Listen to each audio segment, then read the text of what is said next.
Eh, Kualitas tadi yang saya bilang, kita melakukan peningkatan itu dengan menggunakan kawalan. Jadi kita kawal itu maksudnya karena kita ini terbatas ruang dan waktu kan. Jadi maksudnya jauh tapi dekat. Kan ada alatnya, HP gitu. Nanti mungkin salah satu dari agronomisnya KUD atau Pak Kepala Ketua KUD bisa juga kita kontak-kontakkan untuk sharing atau ya video call atau kasih kirim foto, Pak ini gimana. Jadi sebagai info, kita mengawal replanting Musi Banyuasin. Mungkin sudah pernah dengar, Pak. Jadi Musi Banyuasin itu merupakan replanting pertama produk BPDPKS pertama. Jadi 2017 disahkan oleh Pak Jokowi bahwa itu kita kawal.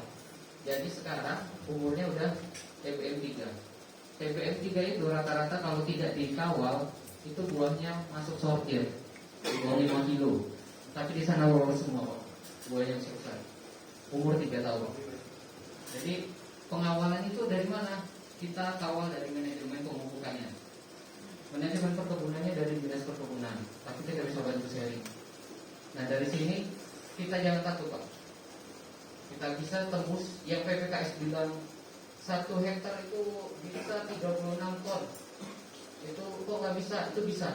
Itu dibuktikan di koperasi di Sungai Lilin dekat koperasi pertama di Sumatera Selatan, koperasi planting pertama. Dan itu menjadi pilot project contoh. Dan itu juga sekarang menjadi studi banding. Jadi kalau Pak Ketua KUD pengen lihat manajemen perkebunannya, mereka buka, mau lihat kebunnya mereka asah. Jadi di sana bisa jalan-jalan. Mungkin kalau ada waktu seminggu senggang, perjalanan darat ke sana, di sana dia disediakan ya. Kebetulan di sana tuh ada wisma koperasinya. Jadi disambut baik. Nah, mungkin untuk awal di Surati dulu atau di Telepon dulu. Jadi mereka semua menerima terakhir dari Aceh. Jadi koperasi mereka belajar bagaimana mempres dinas perkebunan supaya cepat bergerak. Ini kan berebut semua, Pak, minta duit. Mau bantuan itu dibilang kecil nggak, besar lumayan, Pak, 30 juta per hektar. Sekarang dulu 25 juta, sekarang 30 juta per hektar. Dan itu melalui proses. Dan untuk perkebunan, manajemen perkebunannya tadi si KUD Mukti Jaya tadi sudah bisa dia mengatur itu menjadi hasil yang baik di tahun ketiga. Mungkin itu dari saya, Pak, pengantar. Nanti kita bisa diskusi setelah ini. Bisa Bapak tanya-tanya soal apapun yang bisa kita bantu jawab. Baik, terima kasih. Nanti kalau belum ada, filenya saja yang saya kasih untuk di share. Saya akhiri. Assalamualaikum warahmatullahi wabarakatuh. Baik, terima kasih ya. Sama-sama kita dengar tadi pengantar dari Bapak. Jadi kasih Pak Bang ya. Nah, jadi kalau ibarat tubuh kita ini memang kalau kita dengar kan, kalau perkebunan sawit itu tanah, bibit, pupuk. Nah, 3 unsur ini yang perlu diperhatikan ya. Tidak bisa kita tinggalkan 3 hal yang kita perhatikan. Jadi kalau kita analogikan ke tubuh kita, badan semua sama gemuk nih, sehat ya. Kalau tengok video, tapi makan ikan yang satu nih ikan dari Medan yang sudah dikasih formalin, yang satu lagi dikasih ikan laut sepahan. Ini Pak Rati pengajar di ikan laut sepahan. Kalau yang rumah tahu singgah di rumah Pak Ahmad ya, Pak Arifin. Nah, jadi samalah pupuk nih. Mungkin kalau dari luar kita lihat sama, nah, tapi tadi kita lihat sama-sama tadi kan, mungkin kualitasnya yang perlu kita perhatikan. Jadi memang PT Pusri ini sebenarnya datang ke sini ingin kerjasama dengan KSBB, ya, karena di sini ada program replanting, rencana kan penanaman ulang kelapa sawit, tapi masih proses nih Pak. Makanya nanti kami minta kalau memang ada link di dinas perkebunan karena memang kendala kami yaitu salah satu syaratnya setiap kapling tanah itu harus ada titik koordinat setiap sudut 4 sudut. Dan itu kami belum bisa laksanakan karena kawasan semak belukar. Memang dulu pernah ditanam sawit terbakar, tapi dalam itu masih ada sawit sebatang 2 batang gitu kan. Nah, cuma itu kendala. Cuma ada opsi lain yang dikasih oleh PT SI Supplier Indonesia, itu minta rekom dari Kepala Dinas Perkebunan Provinsi. Rekom bahwasanya lahan tersebut pernah ditanam kelapa sawit. Ya, sekarang itu yang belum kita dapatkan. Nah, jadi kalau memang kita realisasi, insya Allah mudah-mudahan bisa kita kerjasama dengan PT Pusat ini terkait masalah pupuk. Nah, kemudian juga pada kesempatan ini mungkin barangkali kita yang hadir di sini juga punya kebun sawit. Barangkali mungkin ada hal-hal yang ingin kita tanyakan, silakan Pak. Nah, kita kan keterbatasan ilmu gitu dalam perkebunan kelapa sawit ini, mudah-mudahan dengan ini nanti meningkat. Apalagi sekarang sawit mahal ya. Sawit mahal kan. Contohnya awak tapi kebun sawit itu Pak, tak pernah kasur Pak. Awak cuma nengok aja. Baik, silakan Pak Nurdin. Nah, ini sawit Bapak Nurdin Pak 10 hektar Pak. Assalamualaikum warahmatullahi wabarakatuh. Warahmatullahi wabarakatuh. Allah kesempatan kita dapat hadir dalam ruangan ini tentang membahaskan masalah bagaimana sawit itu yang terbaik. Tapi perlu kami gambar Pak, di tanah kami ada 3 bentuk tanah. 1 tanah rambut kering, 2 tanah rambut basah, 3 tanah liat. Pada umumnya disebutnya ada 2 tanah bentuk tanah, 1 rambut kering, 1 rambut basah. Tanah rambut basah, rambut kering ini Pak itu jauh sampai 5 meter kedalamannya. Kalau rambut basah itu sekitar 2 meter. Mungkin ini istilah saya Pak ya. Ini mungkin tak ada dalam buku dulu. Ini istilah saya. Tanah yang terjadi di desa Sepahat. Tentu pada dewasa ini sawit saya itu tidak membuahkan, sudah saya pupuk. Mungkin kayak ini tidak tahu. Di sini saya tinggal alami, ini sawit ini makan air.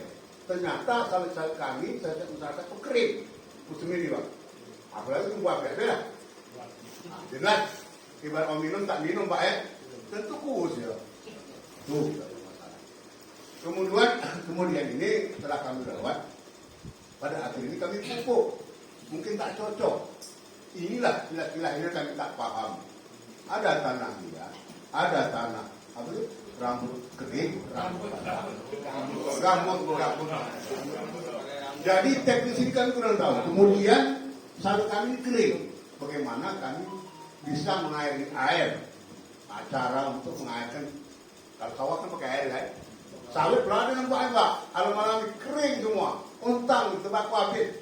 Macam mana kan itu? Kami minta petunjuk Pak. Terima kasih. Teknis pemupuknya maupun banyak kilonya dan jenis pupuknya pada awalnya apa, kemudian apa. Terima kasih. Itu kami tanya. Assalamualaikum warahmatullahi wabarakatuh.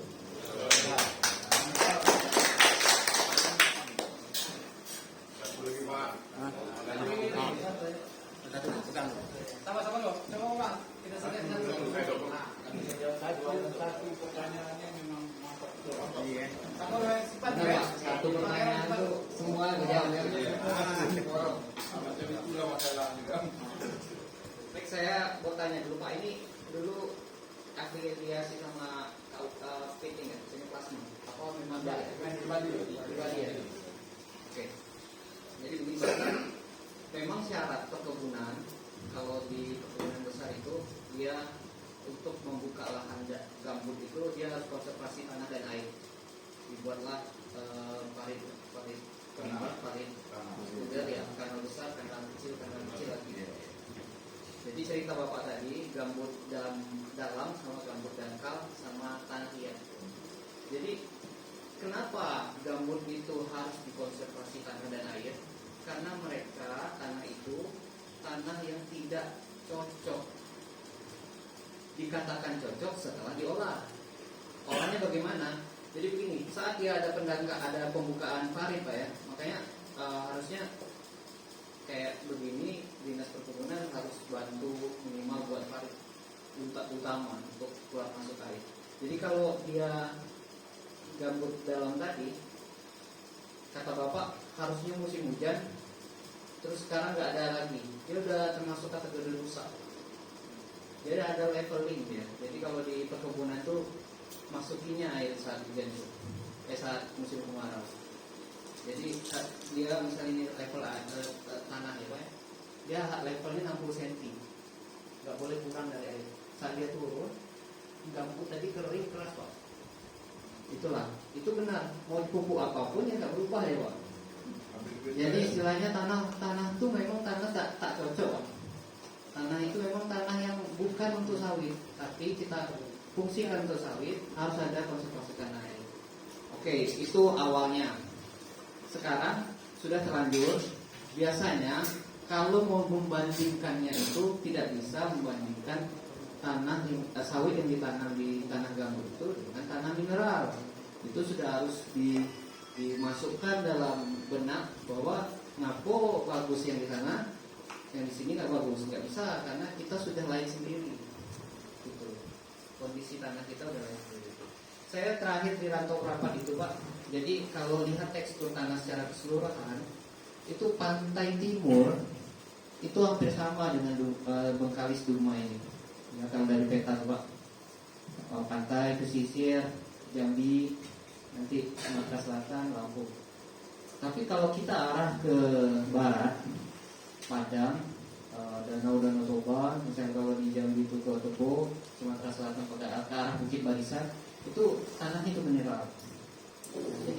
Jadi tekstur tanahnya ini udah saya bayangkan bahwa Bapak nanam itu sawitnya pasti belok. Nah, karena lembut apa istilahnya masuk cocok. Dan itu untuk pertama, yang pertanyaan Bapak langsung saya jawab, itu untuk gambut dalam gambut dangkal itu dolomit. Dolomit itu biasa sampai 4 kilo. Satu pokok. Umur berapapun, karena dia bukan masalah usia kalau untuk dolomit, tapi soal asam. Kalau dolomit ya. Jadi mau masih muda pun sebenarnya 4 kilo lebih bagus. Ya, 4 kilo. Nah, usia berapa pun Pak? Kecil besar 4 kilo. Jadi kenapa 4 kilo? Karena mainnya itu bukan untuk pupuknya. Tapi untuk asalnya, bukan untuk tanamannya, bukan pokoknya. Tapi untuk tanamnya. Maksudnya itu 1 tahun 4 kilo. Yo, 1 tahun 4 kilo, sorry. 1 musim tanam 4 kilo. Januari ini pupuk, Januari tahun depan pupuk lagi. Kalau gini Pak, kalau kita kasih selalu 6 bulan, Boleh tahu. 2 kilo boleh tak? Jadi prinsip dolomit ini Pak ya. Dolomit itu sama dengan penyakit lambung. Jadi dolomit itu mengandung unsur magnesium. Jadi kalau Milanta Proma itu mengandung magnesium. Saat lambung tidak tak lemah Pak, makan ikan yang kata Pak Des, Pak Des itu pun tidak enak Pak. Jadi enak kan dulu perut. Nah, ikan asin sama sambal terasi itu enak. Nah, jadi enak kan dulu perut. Jadi kalau untuk dolomit ini harus full. Nggak bisa bagi 2, bagi 3, bagi 4 bisa. Jadi itu Pak. Jadi untuk tanahnya saya sambung. Ya, dosis harus cukup untuk dolomit. 6 bulan. Ini posisi yang Nggak bisa, harus 4 kilo satu. Berarti tetap 1 tahun kali uang itu Januari, akhirnya Desember kita 4 kilo. Ya, Kan gitu kan. ya. Jadi Pak, kalau seandainya berlebih dalam 1 tahun 4 kilo gimana? Nggak masalah. Nggak jadi masalah. Nggak masalah. 4 kilo itu batas minimal. Makin banyak magnesium itu makin bagus. Jadi dolomit itu bukan bahan kimia Pak.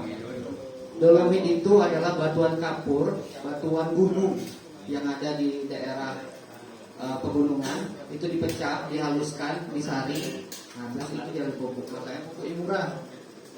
Ngaku dolomit itu murah Pak? Iya, pupuk itu cuma begitu prosesnya. Kalau yang lain-lain itu pakai proses kimia, makanya harganya beda. Kembali ke liat tadi, kalau untuk liat, sebenarnya kalau liat itu lebih baik dari gambut. Kenapa? Karena liat itu lebih baik sedikit maksud saya. Liat itu masih bisa dia menyerap pupuk karena kondisinya masih umum lah untuk sawit. Tapi kalau gambut tadi itu sudah termasuk harus di treatment. Nah, treatmentnya bagaimana? Harusnya memang ada program pemerintah untuk membuat pari-pari seperti saya bilang tadi. Kalau di Sumatera Selatan itu ada program irigasi Pak, PIR. PIR itu kan dibuat pertamanya untuk padi, jadi dibuat jalur-jalur Pak. Nah, tapi ditanami sawit. Nah, jadi inisiatif awalnya itu bukan untuk padi, bukan untuk sawit, tapi untuk padi. Tapi bagus setelah dibuat seperti itu ditanami sawit. Jadi kalau di Sumsel itu airnya udah bagus keluar masuknya. Jadi sawit itu perlu yang air keluar masuknya lebih bagus. Demikian Pak, nanti kita. Pak, ini Pak, nanya sedikit. Sekarang saya nanya gini Pak, setiap tanaman kita tuh apa bedanya yang ada kadar asamnya tinggi ataupun tidak? Sekarang kita sudah tanam, itu ada perbedaannya. Tanah itu ya kan, tanah ini kadarnya asamnya tinggi dan kadar asamnya agak rendah. Tentang pertumbuhan itu tentu ada tanda beda dia Pak. Baik, saya jawab tadi Pak ya. Jadi untuk membedakannya itu biasanya sawit itu akan membuat dirinya menjadi kuning. Kuning itu kalau yang satu rawannya hijau itu maju lah itu Pak. Istilahnya besar lah itu, jagur lah. Secara visual seperti itu. Jadi sudah warna kuning aja. Kuning itu ada yang hijau kuning-kuningan, ada yang kuningnya mau kuning, ada yang kuningnya mau mati. Nah, kalau kadar asam yang tinggi itu hijau mau kekuningan aja udah bilang itu tanaman itu sudah termasuk sakit ya. Jadi kembali lagi ke analogi asam tadi. Jadi Bapak posisi asam, Bapak masukkan pupuk yang lain pun nggak mau diterima ya, karena dia lagi sakit perut. Lauk tuh ditengoknya Pak, tidak diserapnya karena hasilnya pun akan sama saja. Baik, ada yang lain Pak? Ini Pak, Ya, silakan Pak. masalah dulu ini Pak itu sama seperti dengan tanah kuning timbunan yang biasa dibawa dari rumah. Seandainya masyarakat ini menggunakan tanah kuning sebagai pengganti dolomit, apakah sama zatnya seperti dolomit Pak? Karena kami pantau perusahaan yang ada di daerah kita ini, perkebunan orang-orang luar itu menggantikan dolomit dengan tanah kuning yang ada dari bukit Lintung. Jadi seandainya memang ada di situ zat dolomitnya, mungkin bagi kami masyarakat ini agak mudah membeli. Satu pontonnya, satu ponton itu hanya 300.000. 300.000 per mobil. Kalau memang itu bisa ada zat dolomitnya di situ, apakah bisa kami menggunakan untuk mengatasi itu asam ini? Terima kasih Pak. Baik, terima kasih Pak ya. Jadi tanah mineral tadi dikatakan dolomit itu ada standar nasional Indonesia. Jadi nanti dapat dolomit, dapat clay putih, ada pula mineral lain. Jadi kurang lebih di saat dia produksi massal dolomit, dia harus SNI juga Pak. Istilahnya kandungan Mg-nya 18%. Masalah tadi ada perusahaan yang mengakalinya karena dolomit itu susah atau jarang di sini. Biasanya dia pakai timbunan kata Bapak tadi. Itu bisa dari semua tanah itu untuk tanah clay itu biasanya ada Mg-nya, tapi tidak banyak. Mg-nya ada tapi tidak banyak dan tidak bisa dikatakan clay dolomit karena tidak 18%. Kalau clay itu Si-nya yang banyak, silikanya, makanya dia lengket. Nah, kembali lagi kalau Bapak nimbun tanah itu jadi gambut, jadi liat. Memang lebih baik, tadi saya bilang lebih baik sedikit, tapi tetap juga istilahnya bukan mengatasi masalah secara keseluruhan. Tapi kalau solusinya itu benar, Mg-nya ada tapi tidak banyak. dan MG timbunan itu kan nggak bisa dipastikan karena satu drone nih. Kalau dolomit itu kan satu karung ada melewati proses audit Pak. Jadi satu karung itu benar 18% isinya seperti itu. Kalau timbunan itu kita nggak bisa meyakinkan bahwa itu MG-nya 5% semua atau 3% semua nggak bisa. Nah, yang jual pun bapak beli ada uang ada barang, bapak beli ya saya datang katanya. Nah, kurang lebih seperti itu. Bisa. Ya silakan Pak. Kami masyarakat menggunakan dolomit ada dua jenis. Satu N apa? 100 abu. N101 yang bukit tinggi. Jadi kalau tanah kami pada umumnya rambut kering, itu kira-kira dolomit apa kira-kira yang cocok? Baik Pak. Mes itu adalah saringan, ayakan. Jadi waktu saat pemrosesan dihancurkan batu-batu dolomit yang besar itu, dia ada screennya ini 80 mes, artinya agak lebih kasar. 100 mes itu agak lebih halus. Bedanya cuma di kehalusan. Dari segi isinya tetap MG-nya tetap 25. Kenapa dibedakan? Biasa peruntukannya ini lebih ke daerah tersebut cenderung dia lebih butuh lebih cepat itu di 100 mes atau penggunaannya ke udang tanpa udang. Biasanya pakai dolomit itu perlu 100 Pak. Tapi kalau saya bilang karena magnesium ini tidak perlu yang seperti itu, karena itu saringan Pak ya. Kita masalah isinya saja. 80 mes yang harganya lebih murah lebih bagus lagi. Kualitasnya sama Pak ya? Sama Pak. Jadi poinnya kalau untuk sawit itu mes tidak berpengaruh. Tapi kalau Bapak pelihara udang, nah itu lebih bagus dia pakai 100 mes karena lebih halus. Jadi lebih tinggi mesnya lebih halus dia Pak. Maksudnya lebih tinggi itu bolongannya lebih banyak. Bolongannya lebih sedikit di dalam satu diameter. Jadi 100 mes itu artinya 100 lubang dalam 30 cm persegi. Kurang lebih seperti itu. Jadi dia lebih halus kalau 100 mes. Demikian Pak. Ya, Pak saya nggak nyapa Pak, nggak nanya namanya, langsung jawab. Tadi masalah dolomit sudah selesai. Jadi sekarang masalah pokok, sekali pokoknya cantik, tapi buah itu buah cengkeh, sama tandan busuk. Jadi apa pupuk yang harus kita bagi pada pokok yang mandiri? Itu saya tanya Pak ya, itu untuk semua pohon atau Tidak secara batang. 2 atau 3 batang. Oke. Ya, itu dulu saya di perkebunan itu namanya pencilan atau selipan.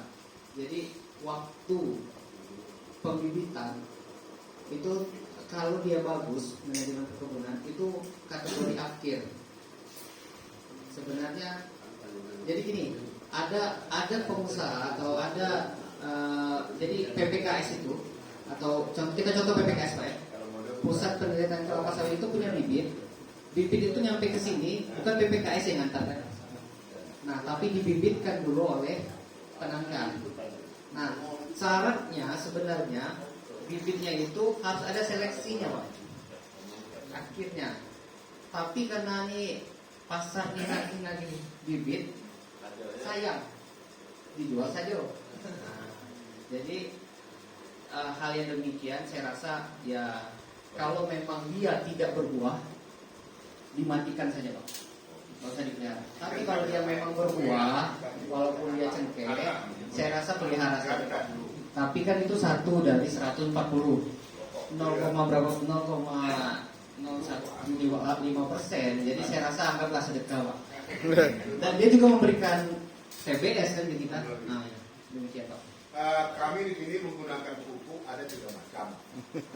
Satu namanya Domek, 2 Oria, 3 NPK. Bagaimana cara menggunakan bahan ini ke pohon itu? Boyo.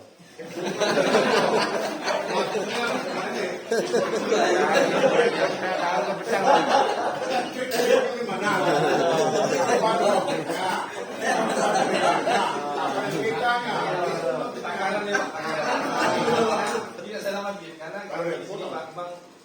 tebul-tebul ini memang Kan kentang ini, namanya ada loh. jadi kami minta lahan kami ada Betul persennya. Betul. apa yang cocok Pak supaya sepadan dengan kebun kami ini bagus ya. Nah, jadi selama ini Pak, ayo saya memang ada sebentar. Pakai kentang loh. Aku sekawan Rome, Korea, sampai mati betang kentang loh. Ini yang minta petunjuk lagi. Mudah-mudahan kami bisa kami ubah. Terima kasih. Kami mah ada takutnya. Kami mah ada takut di belu. Banyak lah, koperasi aduh nanggung lah. Uang modal koperasi. Baik Pak. Iya. Kita utang lah ya. Tapi terus. Baik Pak, jadi saya senang sekali berdiskusi seperti ini. Jadi sebelumnya untuk ini Bapak ya, PT Pusri ini belum ada dolomit. Tapi saya sebagai riset, sebagai peneliti itu mau yang terbaik buat Bapak. Kenapa saya bilang dolomit padahal Pusri nggak jual dolomit? Iya kan Pak? Harusnya saya bilang urea aja Pak, urea aja Pak. Itu aja dari tadi kan Pak. NPK saja Pak. Tapi saya mau ini poinnya itu hasilnya baik. Hasilnya bagus Pak. Jadi untuk aturannya tadi biasanya yang terbaik itu adalah mengkondisikan di awal tahun. Kenapa di awal tahun? Biar mudah monitornya. Itu dolomit. Dolomit yang kata Bapak Parah tadi 4 kilo. Itu minimal 4 kilo sebatang. 4 kilo sepokok. 4 kilo sepokok. 4 kali 800 rupiah atau kali 1000 rupiah 4000 itu sama dengan sekilo ya. Udah macam dah Pak. Kurang lebih seperti itu. Kemarin Pak, saya pulang begitu pun, tapi yang jual tenaga. Jadi kalau saya ini tengah tampit, ditinggal itu tengah tumpu aja bagus betul.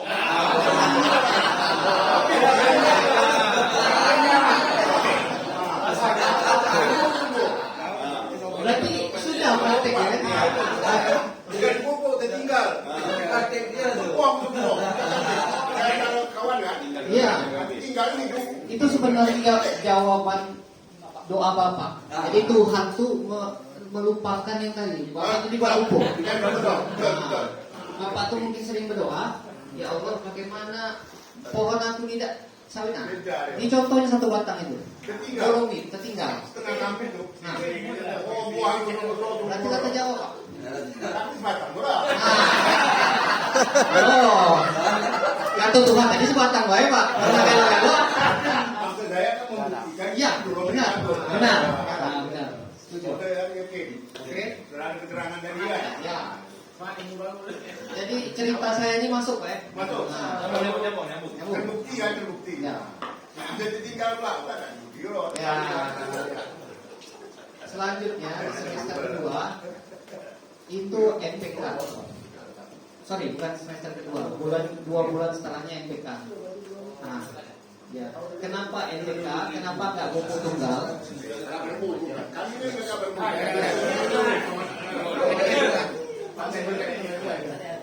Setelah 2 bulan itu NPK. Kenapa nggak pupuk tunggal? Jadi gini Pak, NPK itu adalah isinya pupuk tunggal. Jadi tadi kalau ada slide itu saya mau tahu isi NPK-nya. NPK itu ialah urea, ialah RP, ialah KCR digabung jadi satu. Jadi tunggal itu kan artinya satu-satu urea, 2 bulan lagi TSP atau RP, 2 bulan lagi KCR. Nah kalau NPK itu sudah lengkap, makanya N yang urea, P-nya RP, K itu KCR.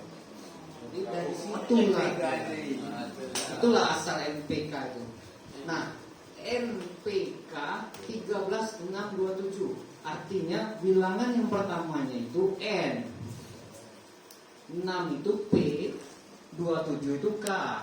Itu proporsinya. Kalau kita lihat bodrek tadi, paracetamol 500 mg, paracetamol 250 mg. Tadi saya beli Paramex, saya pusing Pak ya. Ini paracetamol 250 mg.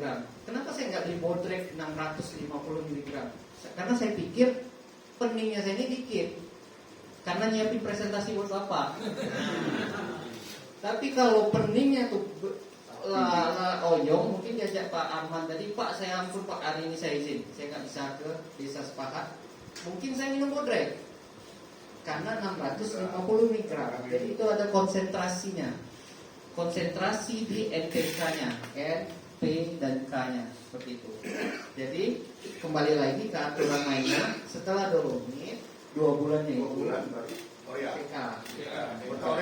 Itu untuk satu pokok berapa kilo Pak? Itu usia tanam. Nah ini kalau dolomit tadi itu tidak usia tanam, tapi kalau NPK usia tanaman. Nah usia tanaman beda-beda. Ada tabelnya. Saya maklum Pak, saya nggak hafal terus terang. Untuk usia tabel itu PPKS itu menyiapkan usia range antara TBM 1 sama TBM 2, TBM 3, TM 1 beda-beda. Nah gitu. Dan itu catatannya adalah tanah normal yang diberikan PPKS itu.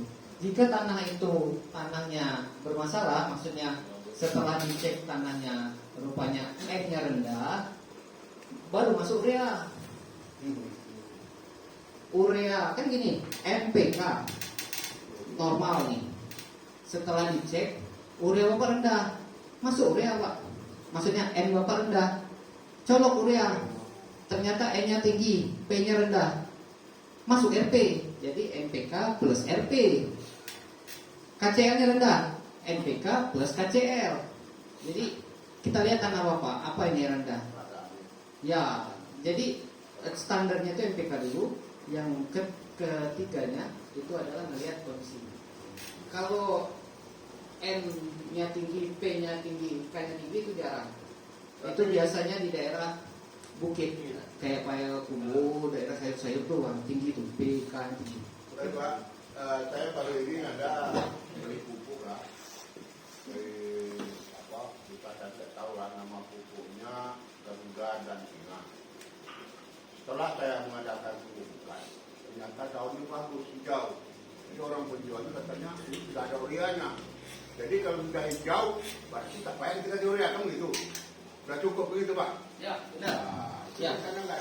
Ya, seperti pertanyaan itu kan sebenarnya yang mengurangi beli urea kan, kalau saya jawab harusnya enggak gitu kan. Jadi poinnya gitu Pak. Kalau semua pupuk itu namanya, kalau Garuda dan Singa tadi itu Bajaka Pak ya, Iya. dari negeri sebelah, enggak masalah. Itu pupuknya NPK. Itu dari Aceh, dari mana Bu? Yang Ya. orang jual itu. Ya, Iya. itu NPK. NPK. Dan N itu nggak mungkin dari urea, jadi itu sudah ada urea di dalamnya Pak. Iya. Kalau memang tadi Bapak bilang dia sudah hijau, sudah Hijau bagus, daunnya agak bagus, Ya. buah juga bagus. benar, Dia tak payah tambah lagi ya. benar.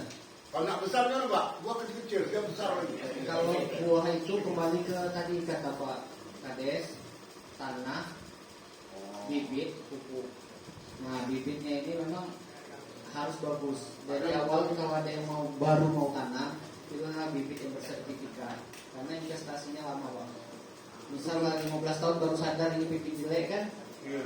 dan dicabut Di Pak. kebun saya itu ada 100 batang, Ya, itu buahnya hampir 30-an kilo. Tapi satu batang yang lain kecil-kecil semua. jangan kan sebatang tadi gara-gara dolomit Pak. Hah? Gara-gara dolomit bukan? Enggak, memang pembuahan dia begitu sekali tanam. Saya beli dengan orang kemarin 100 batang.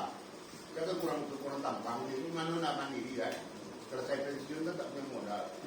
Juga ada gaji, juga tak ada. Jadi, ternyata dia yang terbaik. Sampai 30 kilo. Tapi jumlah sama, pemukaan sama, tanamannya sama, kok dia lebih besar. Ya, itu pakai bibit. Apakah yang lain kurang, apa dia lebih? Apa ada tampang itu? Dari bibitnya itu Pak. Dari bibit Nah, mana? jadi teknologi kedepannya nanti bibit-bibit yang seperti Bapak itu, bibit yang sebatang isi 30 kilo itu akan dilakukan kultur jaringan Pak. Jadi bibitnya tidak dari kecamatan lagi.